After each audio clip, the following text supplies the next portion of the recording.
자, 미국 국방부의 북 핵미사일에 대한 정책을 잠깐 말씀을 드릴게요. 제가 참 좋아하는 사람인데요. 마라 칼린입니다. 이 사람은 국방부 정책 담당 부차관입니다. Deputy Undersecretary of Policy입니다. 뭐 요약하면 딱 두 가지로 요약이 됩니다. 첫째, 한미일 3국 MD 체제 형성한다. 예. 둘째, 미국의 핵 사용 의지, 즉 확장 억제 의지를 갈고 닦고 보여준다. 네, 두 개입니다. 참고로 이 사람이 어떤 사람이냐? 미국의 이제 NDS라는 게 있죠.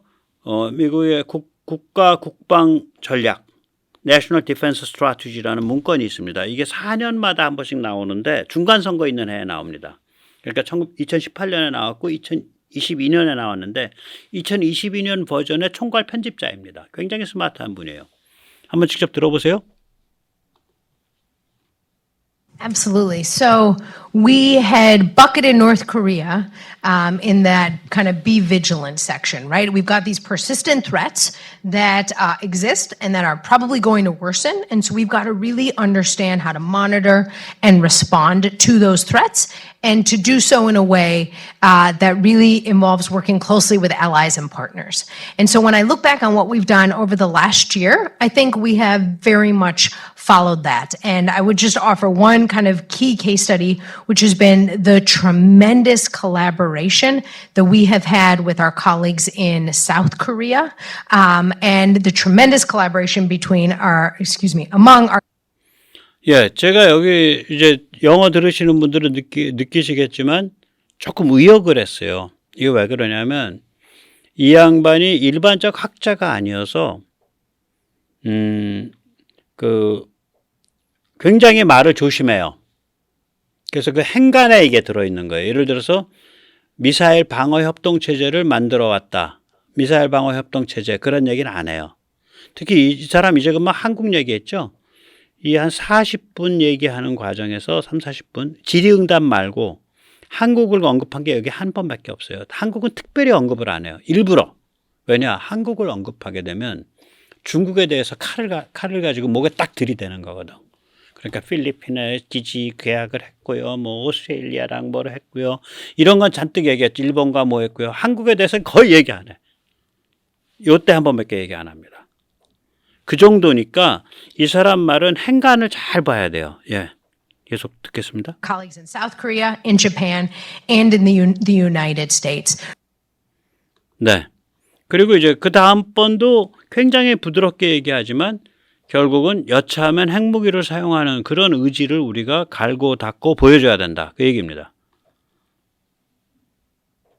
Really ensuring that extended deterrence commitments are real and that we are having a robust and collaborative dialogue of how and in what way that threat is changing and what we need to do together to be able to tackle it. So I feel pretty comfortable with kind of the state of that collaboration.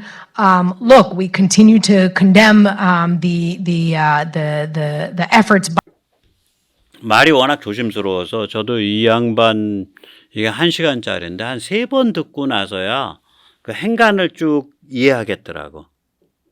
저 위치니까 말을 조심할 수밖에 없죠. 국방부 현직 정책 담당 부차관이고 그 미국의 그 우리한테 발표되는 NDS는 덜 민감한 내용만 뽑아서 발표되는 거예요. 진짜 버전은 따로 있어요. 국가 방위 전략. 예, 국가 방위 전략. 예, 그 문건이요.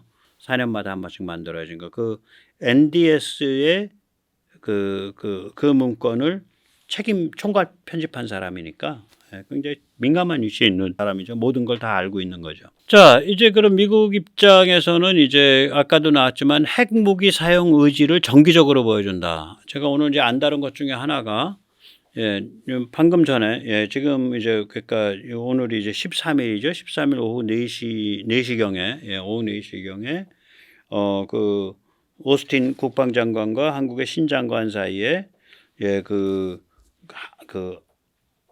한미 확장 억제 지침이라는 문건이 있나 봐요. 그걸 개정을 했어요. 10년 만에. 개정의 주요 내용이 뭐냐? 여차했을 때 미국은 핵무기 사용하고 한국은 그 비핵 전력 해갖고 북한 평정해 버린다. 그걸 염두에 둔 개정을 했어요, 이번에. 그래서 그 미국이 핵무기를 사용할 때 한국이 어떻게 같이 움직인다를 같이 훈련하고 같이 기획을 한다. 그게 이제 확장 억제에 관한 한미 공동 지침, 공동 협약에 그거가 개정되면서 그 내용이 중점적으로 들어갔다 그러더라고요. 자, 그래서 한번 직접 보시죠. 캠프 데이비드 성명에 보면은 정기적으로 확장 억제 의지, 그러니까 그 핵무기 사용 의지를 보여준다. Regular visibility 그게 들어가 있어요. 그래서 2023년 2월 달에 킹스베이 전략 핵 잠수함 기지에 한국 관계자들이 초청받아서 들어갔죠. 그 다음에 2023년 7월에는 전략 핵 잠수함이 켄터키함이 부산에 기항을 했죠. 이게 보통은 물 위에도 안 떠올라요. 남의 나라 항구엔 안 들어간다고. 근데 기항을 해서 거기에 윤석열 대통령이 그 임검을 했죠. 그 다음에 2023년 10월에는 전략 폭격기가 한국 공군기지에 착륙을 했죠. 그리고 2023년 11월에는 반덴버그 공군기지에서 불과 며칠 전이에요. 미국의 대륙간 탄도미사일 미니트맨 ICBM 시험 발사를 한국 관계자들이 참관했습니다. 즉 미국 전략핵의 3축을 어떻게 운용하는지 그 현장에 한미가 함께한 거예요. 그 운영 현장에 미국이 한국을 초청한 거야. 이렇게 운영하고 있습니다라고 보여준 거예요. 뭐 이런 식으로 가면 앞으로 지금 제가 여기 비디오에서 보여드린 B-61 모드 12 뱃속에 넣고 가서 떨어뜨리는 한 3m 60 정도 되는 그러니까 이 핵폭탄. 이게 이제 모드 12가 최대 출력이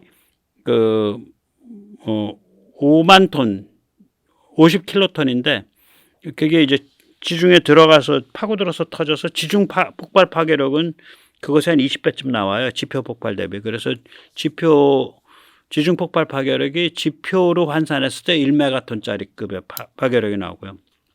지금 이제 개발 착수하려고 하고 있는 모드 13은 이게 한 35만 톤, 그러니까 350킬로톤짜리인데 얘도 저렇게 모드 12처럼 지중 폭발해서 들어가니까 얘도 지중 폭발 파괴력은 지표 폭발 7메가톤급에 해당하는 거예요. 그러니까 지중해 있는 모든 시설 다 작살내는 거예요, 둘 다. 들어가기만 하면. 이거 Underground Facility라 그래요. UGF라 그러거든요. 지중 시설물들. 뭐 이것까지 이제 앞으로 보여주는 거죠. 이게 진짜 무서워하는 거예요. 중국이랑 북한이 진짜 무서워하는 게 B-61 쪽입니다. B-61 패밀리. 아니 오산 공군기지에서 F-35, F-15, F-16 뜨면 야, 제 뱃속에 그거 달고 있는 거 아니야? 제 배 밑에 그거 달고 있는 거 아니야? 일단 기겁을 하죠. 그러면 미 공군기가 언제 그걸 달고서 뜰 줄 모르니까. 특히 F-35 같은 뱃속에 있으니까 보이질 않잖아. 확인이 안 되잖아. 기겁하는 거 이게. 자, 그래서 이제 저는 핵무장에 관해서는 지금 시드니 사일러 이 양반 제가 참 좋아하는 사람인데 이 사람 말이 100% 맞다고 생각해요. 저는 핵무장은 좀 반대하는 편이거든요. 한번 직접 보실 텐데요. 한 3가지 정도에서 그럽니다. 뭐냐면 주한미군의 존재 이유가 약화된다. 한국 핵 있잖아. 근데 뭐하러 주한미군 계속 있냐.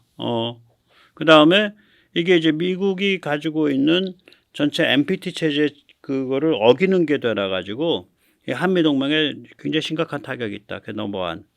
넘버 2가 이게 생각지 못한 건데 미국의 정보 보고서가 이미 있었대요. 여기 보면 ODI인가 뭔가 ODIN인가 ODNI인가 이 미국 정보 보고서에 의하면 그러니까 이미 그 평가가 나왔다 그러더라고요. 한국이 핵무장을 하는 경우에 북한이 이판사판으로 몰려서 야 핵이라도 까보고 죽자 해갖고 북한이 오히려 한국의 핵무장이 궤도에 올라서기 전에 그걸 가지고 한국이 몸살할 때 그때 선제 공격할 수가 있다.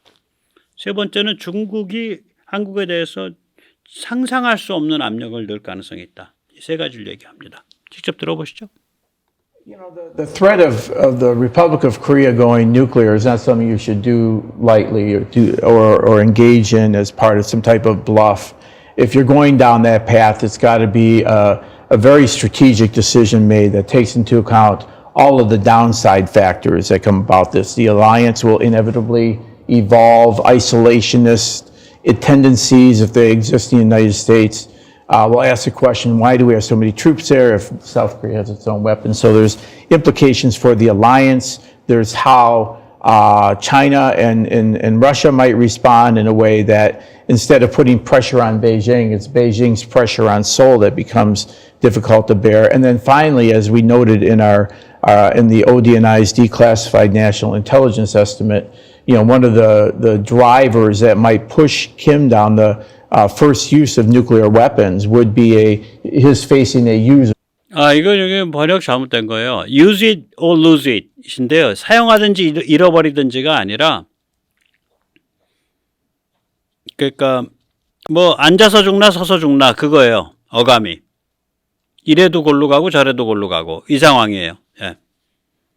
Lose scenario, and that use or lose meaning that the overwhelming power of nuclear weapons Kim feels he has today are somewhat being challenged by South Korea that would now be moving towards nuclear parity, and it would be in Kim's interest to act, in other words, to launch some type of attack prior to the ROK getting the level of weapons that they would need to deter North Korea. So it's not so easy as saying, let's get nuclear weapons, the North will take us seriously, China will take us seriously, and we'll manage the Americans. The decision will be much more difficult, and I don't know that if that would be my primary way of getting China's attention.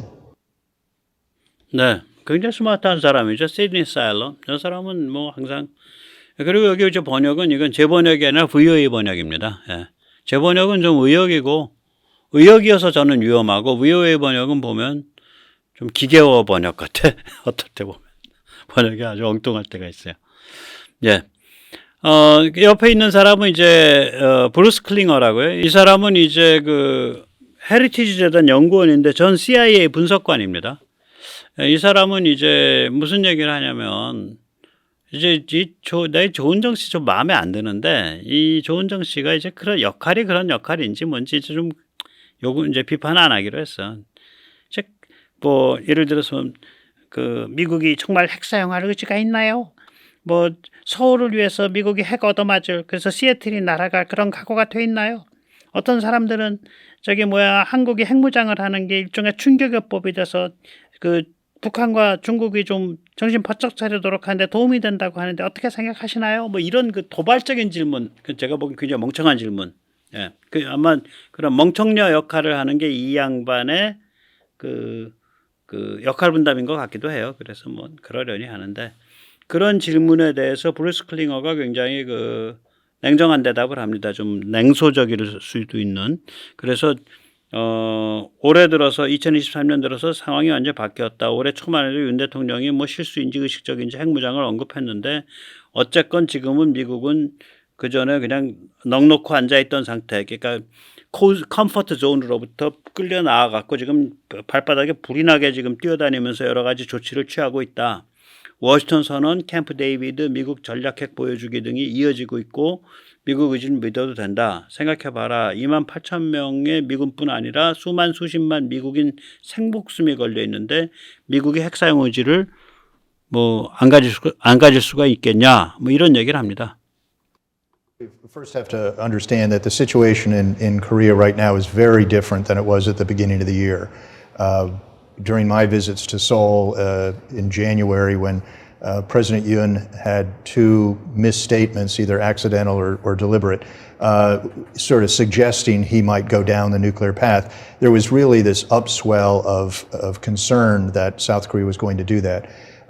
During the next several months, the Biden administration took a lot of steps to reassure South Korea, and I was really struck by the difference in meeting some of the same officials I met with in January that I met in April. And there really was quite a significant shift. They were much more reassured. And then when we saw the Washington Declaration, President Yoon has firmly closed the door on an indigenous nuclear program. So it really is quite a different situation than it was even just at the beginning of this year. That said, the U.S. has taken a number of steps, and I think there's always more we can try to do, but sort of a cynical U.S. view might be, what more can we do? We have a treaty, we have presidential assurances, we have senior official assurances, We have 28,500 of our sons and daughters in harm's way. We have an integrated command structure, sort of, et cetera, et cetera. We've resumed military exercises. We've resumed rotational deployment of strategic assets. So the U.S. has done a lot, and but that's not to say we don't always try to take steps to reassure our allies. But I think they are much more reassured than they were at the beginning of this year. 예. 이제 제가 말씀드리겠지만 이게 이제 굉장히 우리가 슬기로워져요. 전략적이 되고, 윤 정부 들어서 한미 MD를 이렇게 연동시킨 것, 즉 한국이 미국과 전혀 다른 독자적 MD를 가져가면서도 미국 MD와 완벽하게 연동이 되는, 또 그럼으로써 미국 MD와 한 부분으로 되어 있는 일본 MD도 우리 쪽에 대해서 협조할 수 있게 만드는, 실시간으로. 이건 뭐 어마무시한 성과고요. 세계 유일입니다. 아까도 말씀드렸지만. 그리고 이제 핵폭탄은 우리가 이제 방금 살펴본 것처럼 그럼 미국이 잘 운영하는 게 맞습니다. 저는 그렇게 생각을 합니다. 우리는 MD와 비핵 첨단 무기 쪽으로 들고 파면 우리 역할을 충분히 해낼 수 있고, 그리고 동시에 북한 자유화 찬스를 한미동맹 기반에서 노려다 볼 수 있다고 생각을 합니다. 네, 오늘 여기까지 모시겠습니다. 감사합니다.